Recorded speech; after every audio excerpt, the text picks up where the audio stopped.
سوال لپسٹک لگانا کیسا ہے؟ کیا عورتیں لپسٹک لگا سکتی ہیں اور لپسٹک لگا کر کے نماز وغیرہ پڑھ سکتی ہیں یا نہیں؟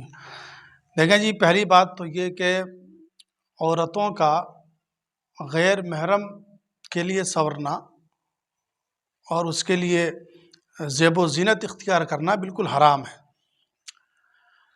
جہاں تک لپسٹک کی بات ہے تو لپسٹک لگانا مطلقاً ناجائز اور حرام نہیں ہے، لیکن اگر یہ یقینی علم ہے کہ لپسٹک کے اندر کوئی حرام چیز کی ملاوٹ ہے، جیسے خنزیر کی چربی وغیرہ، اگر یہ قطعی اور یقینی علم ہے کہ اس میں ناپاک چیز کی ملاوٹ ہے تو پھر لپسٹک کا لگانا جائز نہیں ہوگا۔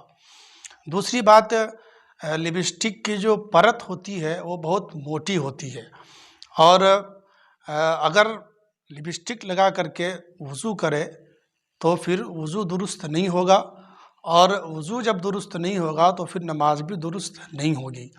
اس لیے لپسٹک لگانے کے بعد وضو نہ کریں، بلکہ پہلے اس کو دھو لیں، اچھی طرح سے صاف کر لیں، اس کے بعد وضو کریں اور پھر نماز ادا کریں۔